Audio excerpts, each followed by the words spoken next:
call on our faithful servant of the Lord, our beloved Bishop Alvin Lapus. Amen. Thank you po. Thank you. Sige po. Thank you, Lord. Thank you, Jesus. Buksan natin ang ating mga Bible sa John chapter 11 o chapter 8, verses 1 through 11. Ang passage nito, itong nangyaring ito, na kung saan pinagpapanuhan ng masama si Jesus. At gumamit sila ng isang biktima na kawawa. Yung babae na nahuli sa akto ng pangangalo niya. It is a setup. Pero itong setup nito, no, itong trap na ito, it became a way for this woman and for Jesus to demonstrate what grace can do, what love can do. Kabisan, napupunta tayo sa mga sitwasyon ng ating mga buhay na parang wala na, huli na. Tapos ng lahat. Parang wala tayong lulusutan. Mga kapatid, the devil can meant it for evil, but God can turn it for good. We are always on the winning side because of Jesus Christ our Lord. Hindi ko alam kung gaano kagrabe ang ating mga sitwasyon. Maybe may mga nasa online, nasa hospital, nasa bahay. At tayo po mga nandito, mga nasa taas. Napakahalaga that our lives will be defined not what people says, but what God's grace says. Pag nakita tayo, dapat ang nakikita, biyaya ng Diyos. Pag-ibig ng Diyos. Sapagkat yun naman talaga yan. So sa ating pagbabasa, sabi ng verse 1, si Jesus naman ay pumunta sa bundok ng mga olibo. Favorite ni Jesus ang magturo sa mga nature, sa mga scenery na kung saan iba yung atmosphere. And then kinabukasan, maaga pa ay bumalik na si Jesus sa templo. Maraming tao ang lumapit sa kanya, kaya umupo siya at nangaral sa kanila. Now, dumating ang mga tagapagturo sa inyong mga Bible ay scribes. Yan po yung mga expert sa law ni Moses. No? Expert sa law, magagaling sa batas. At mga Fariseo, ito po yung mga pinaka-stricto naman sa pagsunod sa batas ni Moses, that every minute details, no? Pati nga po buto lang, tinatais nila. Mint and dill, sabi nga, they tithe. No? Every details. Lahat gusto masunod nila. Ang ibig sabihin ng Pharisee ay yung stricto, no? Talagang committed to the law of Moses. Ito ang senaryo, meron siyang dalang babae. At sabi nila, nahuli sa pangangalo niya. Pinatayo nila ang babae sa harap ng mga tao. At ang sabi ng verse 4, Guro, ang babaeng ito'y nahuli sa pangangalo niya. Verse 5, ayon sa kautusan ni Moses, ang mga babaeng tulad niya, yung mga derogatory words, ang mga babaeng katulad niya, wala ng pagrespeto, kundi talagang ang batas walang awa. Ang mga legalista talagang wala kang pag-asa, legalist. Ay dapat batuhin hanggang sa mamatay. Anong masasabi mo? Now, verse 6, itinanong nila ito upang hanapan ng may paparatang laban sa kanya. Pero yumuhulang si Jesus at sumulot sa lupa sa magitan ng kanyang daliri. So ito pala ay trap. It was a setup. At ang nakakalungkot dito, nahuli sa akto, parang talagang alam nila sinet up. At ang hinuli lang yung babae, wala yung lalaki. During those times, kawawa ang mga babae. They belong to minority. But Jesus, sino ka man? Ano man tayo? Mahalaga tayo sa Kanya. May pag-asa kay Jesus. At in-expect nila na trap nila si Jesus. Sapagkat alam mo na, Jesus came to seek and to save the lost. He's teaching about love, forgiveness. He taught about the prodigal son. At hindi nila maintindihan yung tinuturo nila. Nag-ahanap sila ng paraan to discredit Jesus. At akala nila, na-trap nila si Jesus. Ang problema, sila ang na-trap. Sapagkat ang trap na yon ang maging dahilan para ang babae ay lumaya. At para ma-demonstrate, maipakita ni Jesus ang kanyang walang hanggang pag-ibig. Because Jesus came not to condemn the world, but that the world might be saved through Him. For He came to seek and to save the lost. Kaya ang tawasan niya, friends of sinners. At dito akala nila, wala nang kawala ito. Huli na siya. And then verse 7, habang sila'y nagpapatuloy sa pagtatanong sa kanya, in other words, hindi tinitigilan, pinapressure. Napunta na ba kayo sa ganyang sitwasyon? May problema, pinapressure ka na. Kung minsan, anak mo, asawa, kapitbahay, kaibigan, kaopisina, gusto lang parang matorente, but Jesus was so relaxed. Kalmado lang. Sapat alam niya ang kanyang gagawin. Isang kanyang misyon. Magdala ng pag-asa, kaligtasan, at pagpapatawad.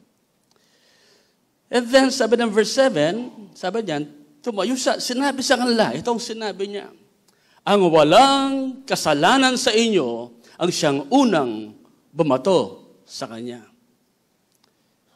At muli siyang yumuko, at isinulat ang kanyang daliri sa lupa. At nang ito'y kanilang marinig, ay isa-isa silang umalis, simula sa mga matatanda. At si Jesus ay naiwang nag-iisa at ang babaeng nakatayo sa gitna. Tumayo si Jesus at sinabi sa babae, "Babae, nasaan sila? Wala na bang ni isang humatol sa iyo?" Sinabi niya, "Walang sino man, Panginoon." Sinabi ni Jesus, "Hindi rin kita inahatulan. Humayo ka na at mula ngayon ay huwag ka nang magkasala." Pagpalain na Diyos ang kanyang mga salita. Itong binasa nating ebanghelyo ito ay napapanahon. Sapagkat ito'y tungkol sa babaeng walang pag-asa, babaeng nahuli sa pangangalo niya. Now, nakakatakot ang mahuli ka sa kasalanan, di ba?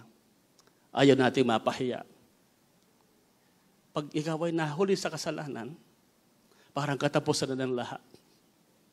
Actually, walang pangalan ng babae. Although ang tradition ay binabagit ito si Mary Magdalene. Pero ang Bible silent about her name because it represents us, all of us. Sabi nga Kapampangan, para-pareho tayo mumumuking akbak ng Judas. Ang iba nga lang sa atin ay parang BDO. We always find ways, di ba? Marunong magtago. But eventually, sin will find you out. Pero itong maganda ang Diyos hindi tayo papahiya. Ang Diyos hindi tayo tutuldukan. Nang sabihin ni Jesus, huwag ka nang magkasala, hindi yun banta. Sige, pinapatawad kita, pero huwag ka nang magkasala. Sapagkat sa tulang, marami sa atin, uulit kung minsan, magkakasala pa rin. No?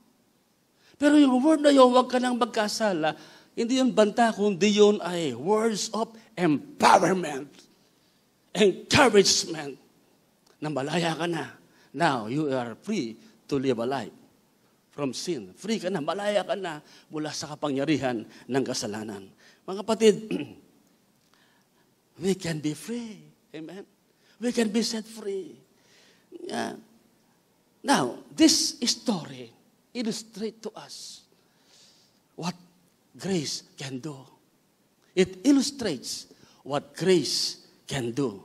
Ano ba ang biyaya? Pakilipat mo nga anak. Gusto ko ibilagin doon sa the Passion Translation. Ito sabi ni Jesus Christ, "Then I certainly don't condemn you either. Go and from now on be free from a life of sin." Ang ganda ng pagkabanggit ng the Passion. Be free from a life of sin. In other words, it is an empowering word. At ano ba itong babae ito? Since then, nag-iba ang buhay niya. According to tradition, she became an evangelist. At siya ang pinakamatapang sa lahat ng mga apostol. Siya ang nag-i-encourage. Kakontemporary niya si John the Beloved. At napunta maging sa Africa and she became a martyr. He preached. Kung siya man si Mary Magdalene, sobrang pagmamahal niya kay Jesus. Siya ang unang pupunta doon sa puntod ng linggo ng umaga. At siya yung umiiyak. Hinahanap ang kanyang Panginoon. Kasi sobrang laki ang kasalanan, kaya sobrang laki ang pagmamahal niya. Kaya ang buhay niya ngayon, kaya hindi binanggit ang pangalan, sapagkat hindi siya dapat ma-define kung sino ang kanyang nakaraan. Dapat siyang may larawan kung ano ang ginawa ng Diyos sa iyo. Sa Kanya. Amen po ba? Napakahalaga ang buhay natin, naglalarawan kung ano tayo dahil sa biyaya ng Diyos. Hindi dahil magaling tayo, hindi dahil matalino tayo, hindi dahil malakas tayo, kundi dahil sa biyaya ng Diyos na kumilos sa buhay natin. Gusto ko maintindihan natin itong grace na ito. Itong biyayang ito natin pag-uusapan. Now, grace forgives. Ang biyayang ito nagpapatawad. Ang biyayang ito nagpapalaya. Ang sabi ng Bible, kung si Mary Magdalene, she was possessed by 7 demons. And yet, in an instant, when Jesus declared, go and sin no more, every demon spirit were cast out. Evil heart turned into a new heart. And she became a devoted servant of Jesus Christ. Her life was defined what grace can do.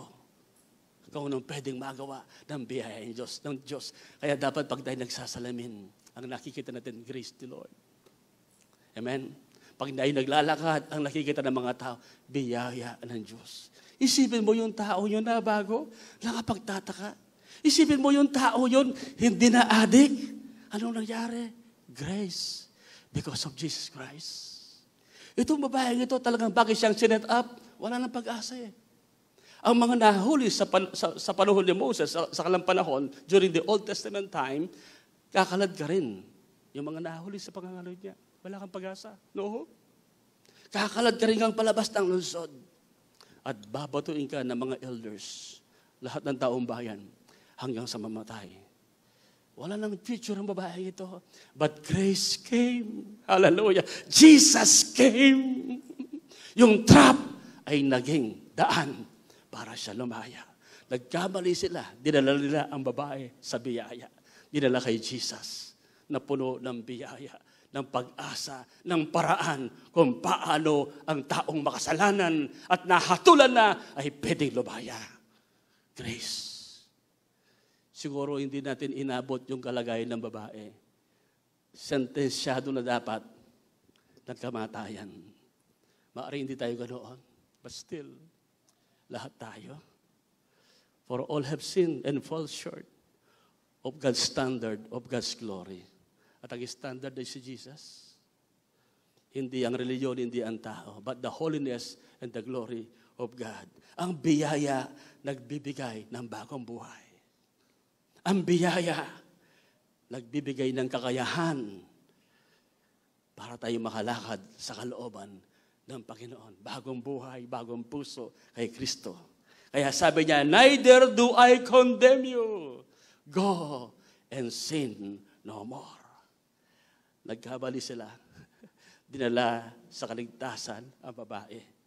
Hindi sa kahatulan. Nagkamali si Satan. Nang dinala sa krus, si Jesus. Akala trap. Yung pala, tubig ng buhay, ng biyaya, ang dadaloy mula sa krus upang tayong lahat ay mahugasan, malinis, mapatawad. Gaano man tayo karumi, we have been set free from a life of sin. Now, we are a new person, a new creation in Christ Jesus. The old is gone and the new has come. Amen? Hallelujah. Thank you, Jesus. Now, there are 4 kinds of grace. Yung saving grace. So you see, we need to understand grace. Saving grace. You see, salvation is not by works.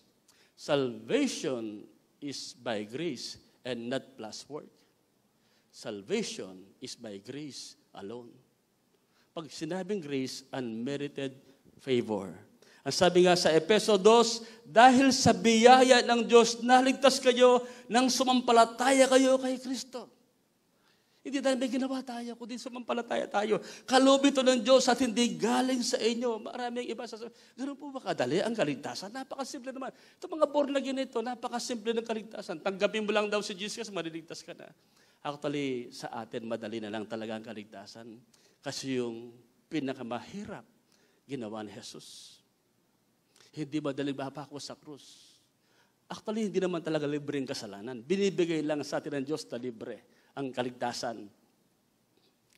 Pero para tayo maligtas, kinakailangan niya magkatawang tao. Actually, ang pinakamahirap na ginawa ni Jesus, hindi yung Milky Way galaxies, hindi creation, hindi yung dagat, hindi mga isda, hindi rin tayo. Ang pinakamahirap na ginawa ng Diyos, yung siya mamatay sa krus. Kaya nung siya nasa Garden of Gethsemane, sabi niya sa mga alagad, samahan niyo ko, sabi niya, ang kaluluwa ko'y tigib ng lungkot, sabi niya, nahalos ikamatay ko. Nahalos ikamatay ko, sabi niya, nangakalambot na siya, naghihina. Samahan niyo ko, sabi niya. For the first time, nag-request siya ng ganoon. Kasi hindi niya kayang harapin ang krus. And then, nag-pray siya. For the first time, 3 beses siyang nag-pray. Father, if it is possible, kung may ibang paraan pa, sabi niya, nevertheless, not my will. Kaya ang pinakamahirap, kapatid ko, ay ang ating kaligtasan. Ang kanyang amatay sa krus. Kaya wag nating isipin, ganoon lang kadaling kaligtasan, sa atin madali. Kasi biyaya ng Diyos, namatay siya. Napakasimple ng aking sinasabi. Napaka-basic. Pero sa Diyos mahirap. Kailangan niyang ibigay ang buhay ng Diyos, ang buhay ng kanyang anak. Kaya sabi riyan, kaloob ito ng Diyos at hindi galing sa inyo. Actually, makasalanan tayo, patay tayo sa kasalanan, walang mabuting nanggagaling sa atin. We fall short eh. Hindi ito nakasalalay sa mabubuting yung gawa para walang may pagmalaki ang sinaman. Kung nakasalalay sa ating mabubuting gawa, hindi mo kailangan ng krus. At kung nakasalalay sa ating sariling gawa, mabubuting gawa, walang maliligtas. Sapagkat lahat tayo mahina. Lahat tayo makasalanan. Kaya pwedeng mawala ang kaligtasan. Pero salamat ang ating kaligtasan, nakasalalay doon sa krus. Sa ginawa ni Jesus doon sa krus ng Kalbaryo upang ikaw at ako ay masiguradong makaligtas, mapatawad, namatay siya. Ginawa niya ang pinakamahirap upang ating matanggap ang regalo na walang bayad na galing sa Kanya. Amen? Hallelujah. Now, para ma-appreciate natin ang grace, may mga salita that will help us appreciate grace. Understand and appreciate grace. Number 1, yung word na justice. You see, justice. Receive. We receive what we deserve. Lahat tayo nagkasala. And justice says, ang lumabag sa batas, parurusahan, papatayin. All have sinned. But mercy came. Mercy came. Mercy says that receiving what we deserve. And then, sumuporta si grace. Hindi lang tayo pinapatawad, kundi grace, receiving what we don't deserve. Parang halimbawa, itong ilustrasyon, halimbawa, mayroong nagnakaw, nagugutom, nagnakaw sa isang mall, kumuha ng makakain. Nakita ng gwardiya, sinumbong sa polis at nakulong. Ang tawag doon, justice. Dapat lang talang ikulong, nagkasala. At tayo yun, we deserve it. And then, dumating si mercy, wag mo nang isumbong sa polis, wag mo nang ikulong. Ang tawag doon, mercy. Ay, mercy.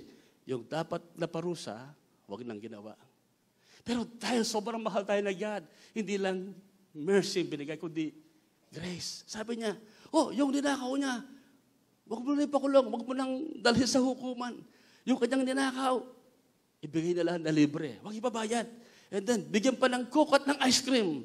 Ang tawag doon ay grace. Receiving what we don't deserve. Pinatawad na tayo. Hindi tayo pinurusahan, although we deserve judgment. Pinatawad tayo kinahabagan, and then binigyan pa ng biyaya. Naging anak ng Diyos, naligtas, at ngayon pupunta pa ng langit. At sa buhay na ito, magtatamasa tayo. I have come that you might have life, sabi ni Jesus Christ, and have it more abundantly. At hindi ka na pwedeng parusahan, sapagkat meron ng naparusahan para sa atin. Sapagkat kung parusahan pa tayo, ang tawag dyan, bawal yan sa batas. The law of double jeopardy. Hindi na pwedeng parusahan pa ang isang taong meron ng naparusahan. Naparusahan na si Jesus Christ para sa atin. Kaya sabi niya, Diyos ko, bakit mo ako pinabayaan? He became a curse. He became a sin so that we will become the righteousness of God in Christ Jesus. Amen. This is the beauty of grace. Palakpakan natin ang Panginoon. Hallelujah. Thank you, Jesus. Thank you, Jesus. So, yun ang unang ibig sabihin, yung unang word, yun po yung unang uri ng biyaya. Nagliligtas. Pangalawa, ginagawa tayong matuwid. Justifying grace. Ang kumisang binabagit ng mga theologian dito, yung justifying grace, give us right standing before God. Ang iba naman sinasabi yung justification, just as if we did not commit any sin. Parang hindi ka rin nagkasala. Ginustify tayo, ginawang matuwid. Sabi nga ng Romans chapter 3 verse 24, being justified freely. Sabi niya, freely. Alam mo, mahilig tayo sa libre. Kaya ang Bible, palagi binamagat yung freely. Through the redemption that is in Christ Jesus. Ang ganda sa Tagalog, ngunit dahil sa biyaya ng Diyos sa atin, itunuring tayong matuwid. Hindi tayo matuwid, pero dahil sa kamatayan ni Jesus, ginawa tayong matuwid. Tinuring na matuwid. Sa pagitan ni Kristo Jesus na siyang tumubos sa atin, ito'y regalo ng Diyos. Now, ang ganda ng verse 25. Isinugo si Kristo Jesus sa mundo para ialay ang kanyang buhay nang sa ganoon mawala ang galit ng Diyos sa atin, yung inihingi ng justice ng batas, dapat tayong parusahan. Pero yung galit nawala kasi may namatay para sa atin. At sa magitan ng kanyang dugo, ng kanyang buhay, ay napatawad ang ating mga kasalanan kung sasalpantaya tayo sa kanya. Napasin ito, ginawa iyon ng Diyos para ipakita na matuwid siya. Kasi alam mo sa Old Testament noon, di ba tinuring ni God na matuwid si Abraham, na bagamat nagsinungaling, si Noah, na bagamat naglasing, si David, na bagamat nangalo niya, at iba pang mga Old Testament saints. No? Bakit nagawa niya yon? Kasi alam ng Diyos isang araw, sa magitan ni Jesus, lahat ng yan ay mapapatawad. Kaya pasilin niyo, ituloy natin. Ginawa niyo ng Diyos para ipakita na matuwid siya. Nung una'y nagtimpi siya at pinalampas ang mga kasalanan ginawa ng mga tao. Bakit siya nagtimpi? Bakit pinapalampas? Kasi nakikita ng Ama, may Jesus, may kordero ng Diyos na darating. Natutubos sa kanila. Kaya sinabi niya sa babae ito, go and sin no. Neither will I condemn you. Bakit? Tutubusin niya ang babae ito. Tutubusin tayo sa ating. Kaya nagtimpi siya, pinalampas. No? Kahit na dapat sana'y pinarusahan na sila. Pero hindi mo na pinarusahan. Bakit? May darating at may parusahan para sa kanila. Si Jesus Christ. Kaya ang sabi riyan, sa may verse 26, isinugo niya si Kristo para ipakita sa kasalukuyang panahon na matuwid siya. Anong ibig sabihin? In other words, justified siya. Nagawin tayong just na matuwid. Pero siyang karapatan, na tama lang, nagawin tayong matuwid. Bakit isusugo niya ang kanyang anak? Dahil sa ginawa ng Diyos, pinatunay niyang matuwid siya o justified siya sa kanyang gagawin. Maging sa pagturoy niyang matuwid sa mga makasalanang sumasampalataya kay Kristo. Na verse 27, kaya wala tayo may pagmamalaki dahil ang pagturing sa atin na matuwid ay hindi sa pagitan ng ating pagsunod sa kautusan. Hindi dahil perfect si Abraham o si David o ikaw. Dahil si Jesus namatay sa krus at sumampalataya tayo sa Kanya. Kaya hindi niya pinarusahan si David, hindi niya hinatulan, hindi niya pinatay, hindi niya dinala sa impyerno. Parang tayo ngayon, justified si God. Pwede niya tayong patawarin at gawing matuwid dahil si Jesus ay namatay para sa atin. Yung justice, yung hustisya na hinihingi ng batas, ginawa ni Jesus. And the Father God is satisfied doon sa ginawa ni Jesus. Amen. Napaka-basic nito, pero gusto ko itong iturong mabuti sa bawat isa. Kasi kung minsan takot tayo, nag-aalala tayo, tatanggapin kaya ako sa langit? Okay na kaya ako? Baka kulang pa. Kapatid, papapasukin ka sa langit dahil ginawa kang matuwid. Hindi dahil sa ating sariling katuwiran, kundi dahil namatay si Jesus Christ para sa atin. Kaya pagdating mo sa langit, sasalabuhin ka, papapasukin, Ama, namatay ako para dyan. Tinubos ko siya. Sumampalatay siya sa akin. Anak ko siya. Nilinis ko siya sa magitan ng aking dugo. Amen. Yun lang ang tanging paraan para tayo papasukin sa langit. Hallelujah. Kaya nga po, kung gaano ngayon katuwid si Jesus, ganoon ka katuwid. Now, hindi tayo nakikita yan. Parang mahirap paniwalaan sapagkat hindi tayo ganyan ka-oriented. Ito bang sasabihin ko, parang mahirap ito. Sapagkat walang perfect, di ba? But because we are in Christ, kung gaano kalugod-lugod si Jesus sa harapan ng Ama, ganun ka kalugod-lugod. Kung gaano ka-perfect si Jesus, ganun ka ka-perfect sa harapan ng Ama. Hindi natin matanggap yan. Nagre-resist yung ating human intellect. Pero sabi ng Bible, 2 Corinthians 5:21, siya'y ginawang kasalanan na walang kasalanan upang tayong mga makasalanan ay maging matuwid so that we might become the righteousness of God in Christ Jesus. We became God's righteousness in Christ Jesus. Now, yung ating isip, ako righteous, ako perfect na. Paano ka makakapunta langit kung hindi ka perfect? We became perfect not by our own perfection, but because of Christ's perfection. Kung gano'n, walang makakapunta sa langit kung hindi natin tagla yung perfection, yung righteousness ni Christ. Bakit? Si Kristo lang ang nakasunod perfectly to the smallest detail of the law. And now, because we are in Christ, parang ikaw ito at ito si Christ. Nang tinanggap mo si Jesus, ikaw ay nasa Kanya.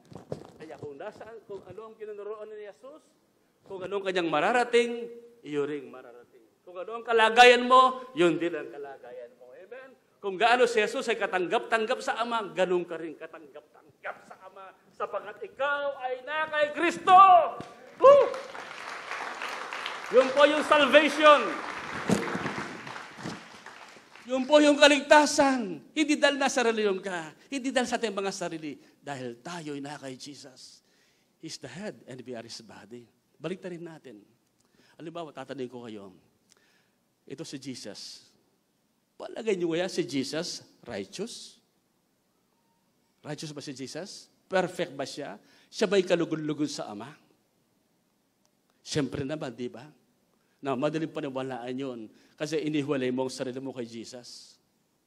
No? Pero pag nilagay mo ang sarili mo kay Jesus, nasa Kanya ka. No? Tanungin mo ang sarili mo ngayon, dahil gawin na kayo, ikaw ba'y katanggap-tanggap sa Kanya?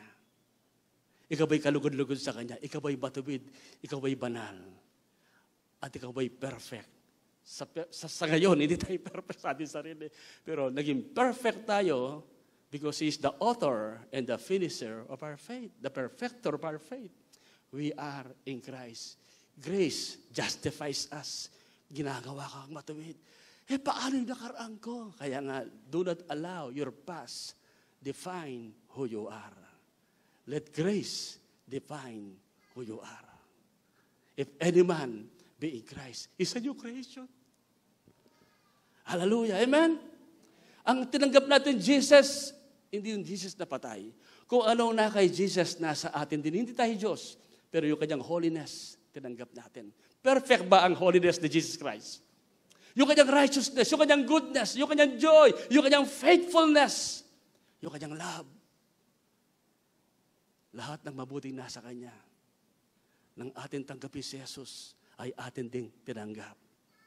Kompletong Jesus ang atin tinanggap. Therefore, you are complete, perfect in Christ. Yan ang sinasabi ng Colossians. Perfect, complete in Christ. Napaka-basic nito. Mahirap kumisan, ma-reconcile sa isip natin. But it's high time for us to understand grace. Justifies. Not only saves, but justifies us. Pag sinabi, justifies, ginawang matuwid. Walang makitang mali sa atin because we are in Christ. But positionally right now, o presently, practically, nagkakamali pa tayo. Nagkakasala pa tayo, di ba? Kaya nga sabi ng 1 John chapter 2, verse 1, mga anak, sabi niya, sinusulat ko ito sa inyo para wag kayong magkasala. Ngunit kung magkasala man ang sinuman, meron tayong tagapabagitan, ang matuwid, si Kristo, na namatay hindi lang para sa ating kasalanan, kundi para sa kasalanan ng buong sanlibutan. 1 John chapter 2, verse 1 and 2. So, alam na Diyos, magkakasala pa tayo. Pero yung ating righteousness and perfection in the sight of God, hindi nawawala. Why? May namatay, may nagbayad ng ating kasalanan.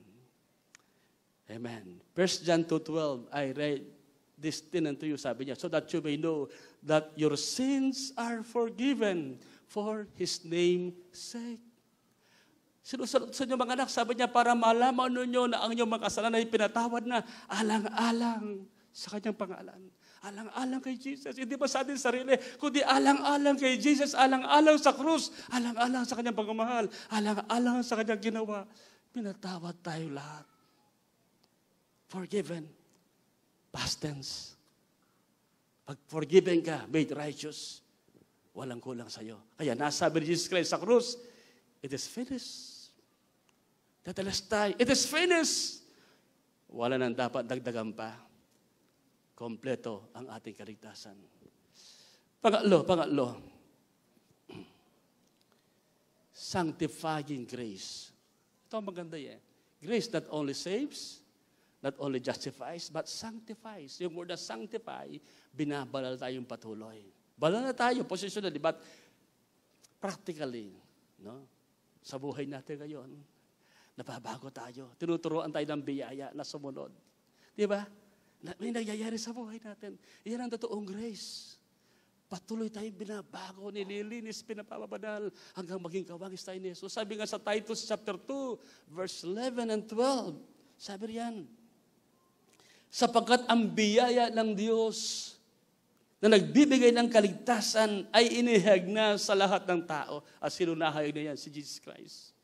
He is the embodiment of God's grace. At ang sabi riyan, ito ang nagtuturo sa atin. So ang grace, tinuturoan tayo, sanctifies us.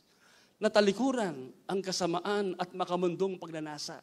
Kaya mamumuhay tayo sa mundong ito ng maayos, matuwid at makayos. Why? Because grace sanctifies us.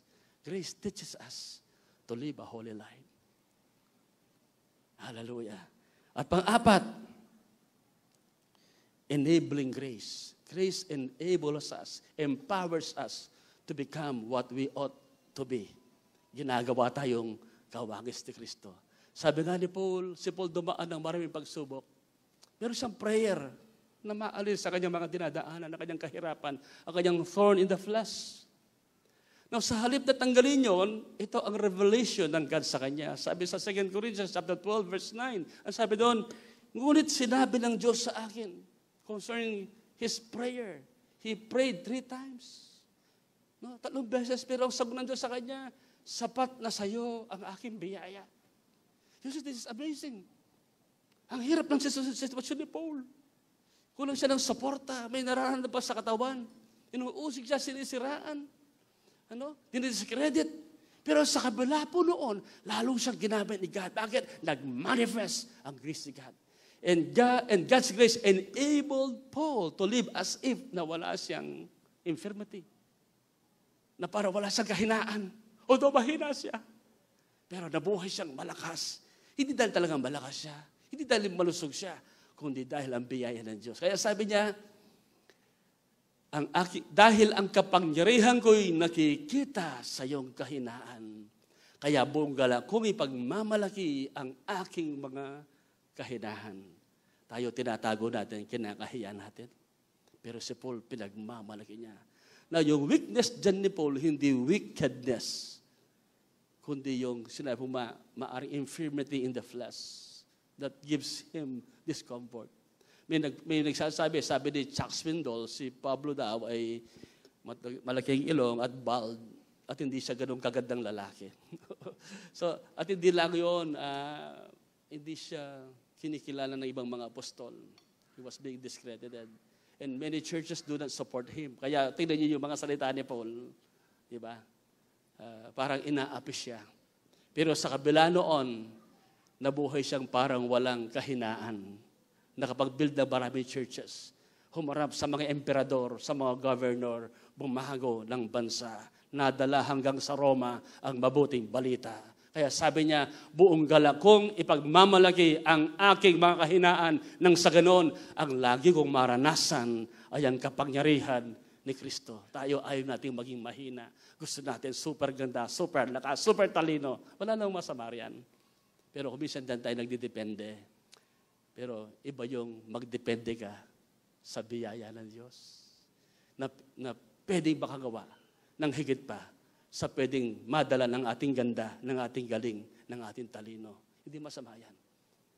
Pero yung ating kahinaan ang nag-a-attract ng biyaya ng Diyos. Kaya nga, our life should be defined not our beauty, not by our own beauty or by our own intelligence or prowess, but grace defines us. Bakit ganyan tayo ngayon? Hindi tayo superpower tayo, malakas do, because of the grace of God. Amen? Do you want the grace of God? Para ba kanino ang grace of God? Ito'y para sa atin na mga makasalanan. Ito'y para sa mga mahina.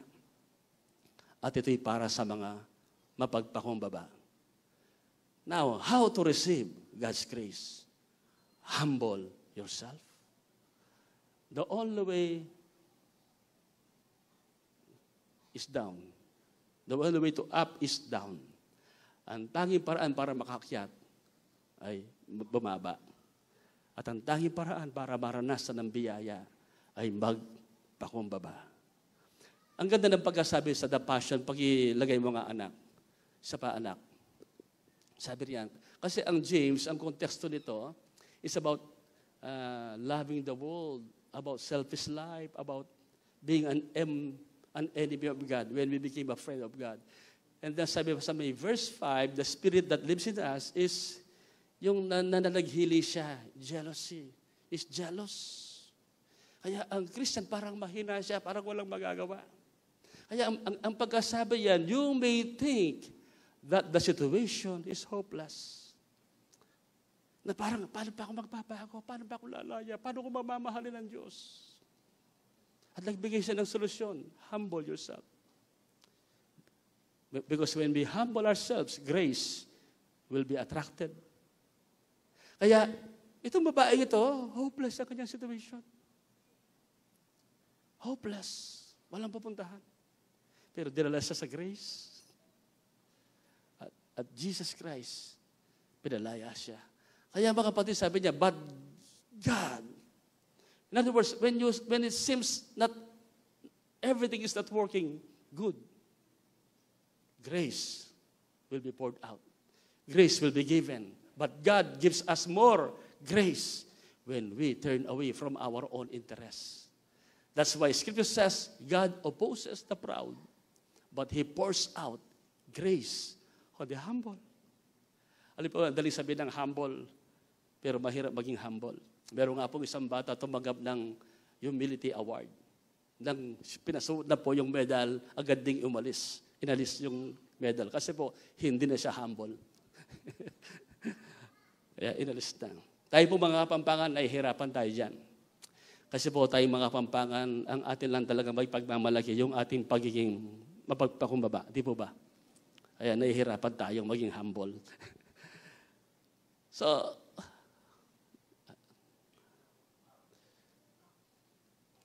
ang pagiging humble ay kinukultivate.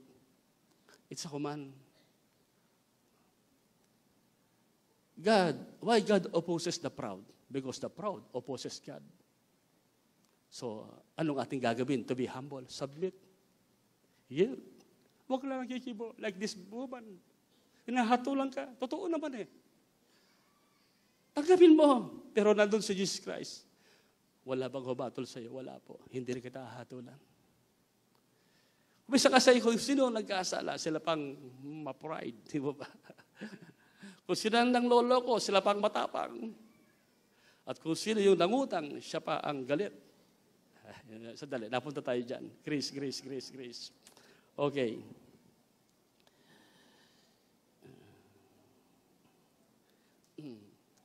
Yung pala yung voice translation, the voice translation, hindi yung the passion, ano? The voice translation yan. Ang ganda ng voice translation. He pour out grace on the humble. Pag humble ka, bubus na ng Lord of grace. Amen. Gaganda ang buhay mo. Hallelujah. At hindi mo alam kung saan ka makakarating because of God's grace. Ang susi, humble. Pangalawa, come to Jesus. Wala tayong ibang pupuntahan para marating ang grace. Makatanggap ng biyaya. It can only be found on Jesus. He's the source of grace. He's everything. Sabi nga ng John 1 verse 14, nagkatawang tao ang salita. At nanahang kasama natin, namasdan namin ang kanyang kaluwalhatian. Ang kaluwalhatian ng bugtong na anak ng Ama. Ang salitang ito, si Jesus, ay puspos ng biyaya at katotohanan. Itong susi. Kailangan tayong mapuspos ng biyaya.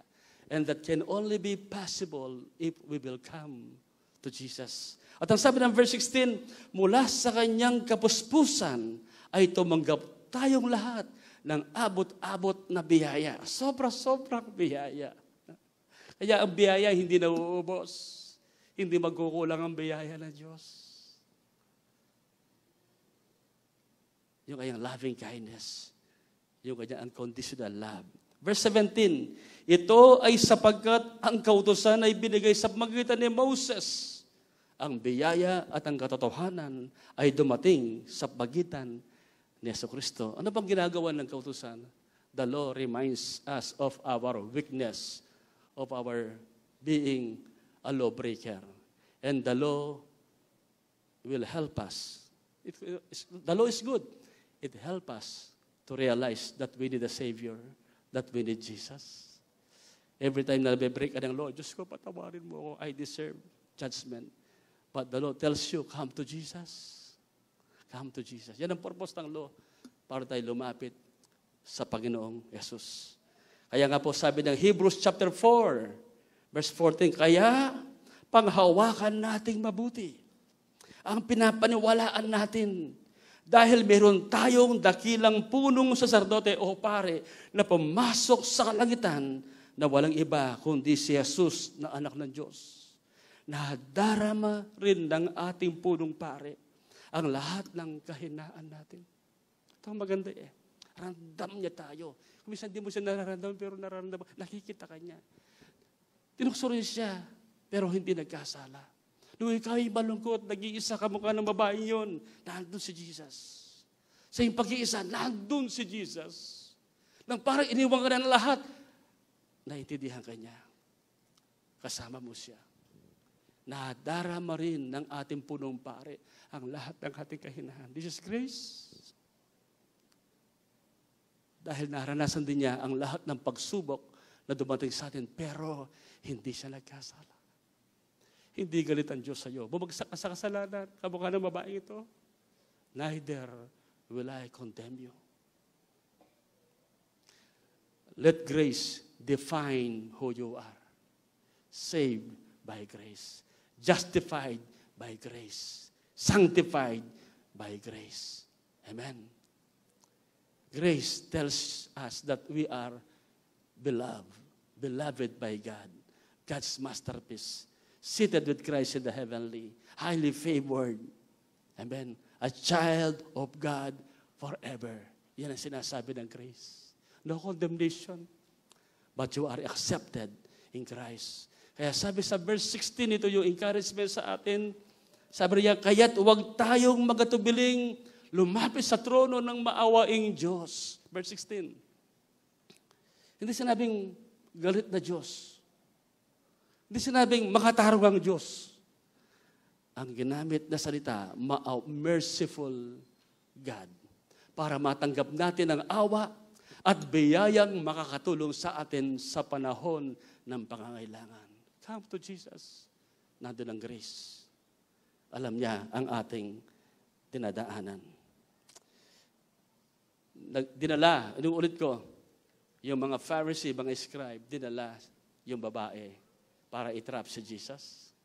Pero ang trap na yon, hahanapin ng mali si Jesus.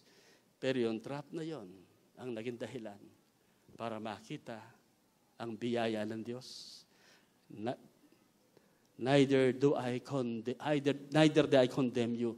Go and sin no more. My encouragement to you, learn to live by grace. See everything in the eyes of grace. Amen? Tingnan mo ang lahat ng bagay sa paningin ng biyaya. Nang makita ni Jesus si Zacchaeus, ang nakikita grace. Nang makita niya si David, si Paul, grace. Opportunity to demonstrate His unconditional love, His grace. Amen.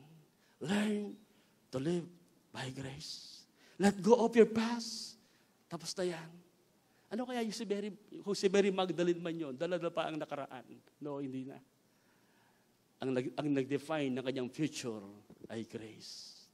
Naging evangelist, naging missionary, naging encouragement siya sa mga apostle. Let grace define who you are. Sabi ni Paul, 1 Corinthians 15 verse 10, for I am, but by the grace of God, I am what I am. Tayo po lahat ay tumayo. Jesus. Thank you, Lord. You are in Christ. You are made holy, righteous. Walang kulang sa iyo. Yes, physically, marami tayong kahinaan kamukha ni Paul. But grace, God's grace, is more than enough. Because through our weakness, God's power is made perfect. Ang kapangyarihan ng Diyos ay naging sakdal sa ating kahinaan. And that is grace. Mula sa araw na ito, huwag mong lagyan ng label ang iyong anak, ang iyong asawa sa kanyang dating buhay at sa kanyang kasalukuyan na kahinahan. I-define mo siya kung paano siya nilalarawan ni Jesus. Saved by grace. Sanctified by grace. Justified by grace. Empowered by grace. Yes. As we sing this song, Jesus Christ is our all in all. Is our grace giver. Thank you, Lord.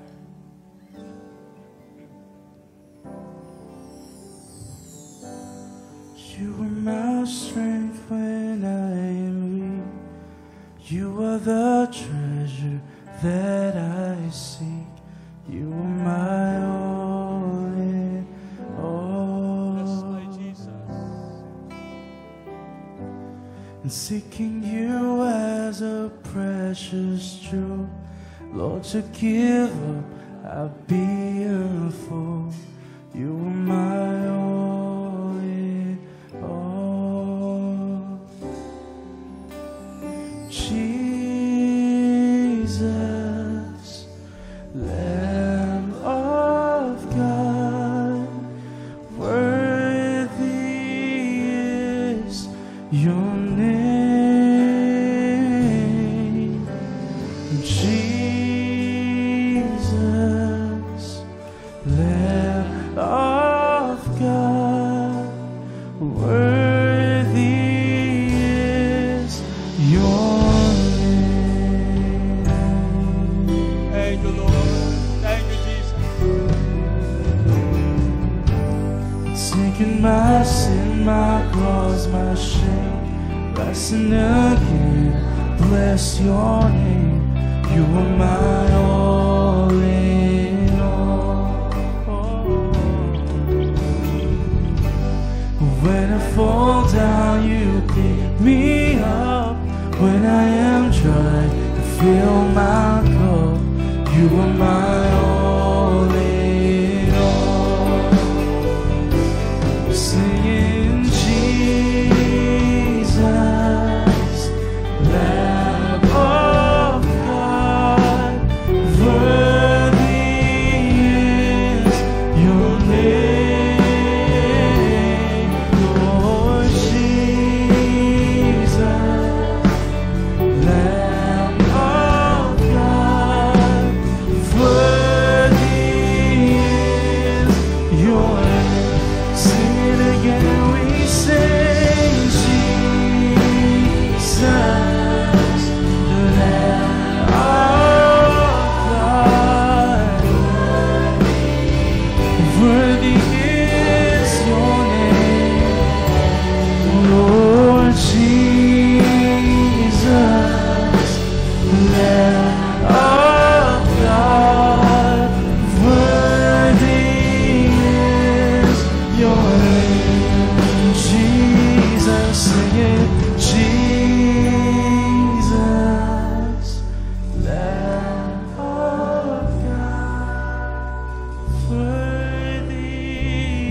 your name. Alam ko po, merong nandito. Alam ko, may nasa online at may nandito.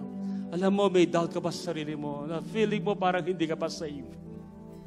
At tingin mo marumi pa rin at hindi ka dapat sa Diyos. Kapatid, the gospel, the message is so clear. Ang ating katuwiran ay hindi galing sa ating sarili. Galing kay Jesus. Sapagkat ang ating mga gawa ay kulang. Ang ating kabutihan ay hindi sapat. Kaya ginawa na Diyos ang pinakamahirap. Binigay niya ang kanyang anak na matay sa krus. And today, you can be set free. You can experience the healing grace, the saving grace, the sanctifying grace of God, the transforming power of the grace of God.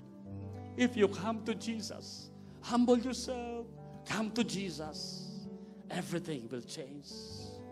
Tas mo yung kamay, nasaan ka man, we will pray, we will humble ourselves, and we will come to Jesus. Hallelujah. We thank you, Lord God Almighty, our Father in heaven. Salamat po, kinahabagan mo kami. Ikaw ang bumaba, ikaw ang humanap sa amin. Ikaw ay nagkatawang tao. Ikaw ay tinukso sa lahat ng paraan. Ramdam mo't alam mo yung aming mga dinaanan at dinaraanan sapagkat ikaw mismo, aming Panginoon Jesus, ay dumaan sa aming mga sitwasyon. Ngunit hindi nagkasala. At doon sa krus, lahat ng aming kahinaan, kasalanan ay iyong dinala. Lord, we believe. Father, we thank you. Jesus is the Lamb of God that take away the sins of the world. Open your heart today. Buksan mo ang puso mo sa Kanya. Surrender your life. Tayo po'y sumunod sa prayer nito. Sabihin natin, Amang Diyos, salamat kay Jesus, ngayong anak. Siya'y nagkatawang tao, namatay sa krus, para kami maligtas, mapatawad, at maging matuwid sa iyong harapan. Siya'y walang kasalanan, subalit ginawa mo siyang kasalanan upang kaming mga makasalanan ay maging matuwid sa iyong harapan. Sumasampalataya po ako. Siya'y muling nabuhay. At ngayon, nagahari magpakailanman. Jesus, you are my Lord. I surrender my life to you. I confess you are my Savior. You are my Lord. Thank you for saving my soul.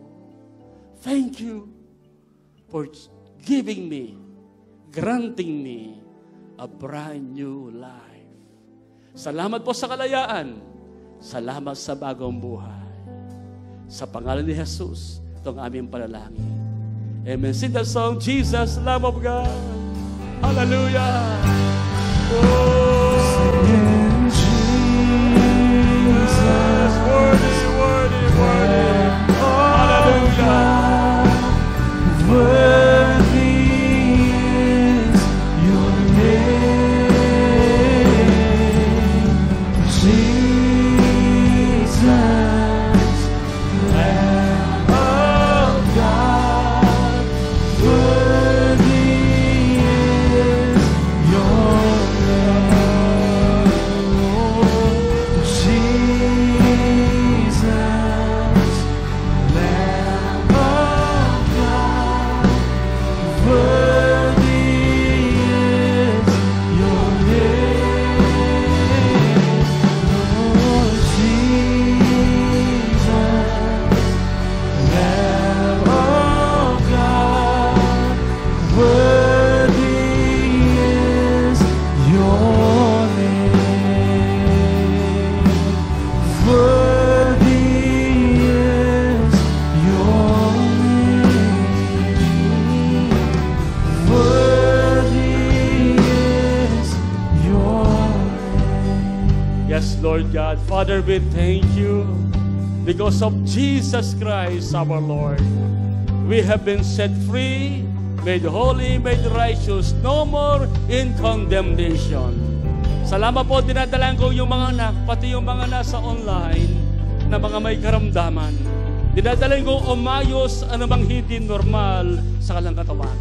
In the name of Jesus. Pati po yung mga nagbe-birthday, nagse-celebrate ng mga anniversary, pagpapalat biyaya ang patuloy nilang maranasan. Abang Diyos, salamat po, pinagpala na po ang aming mga buhay.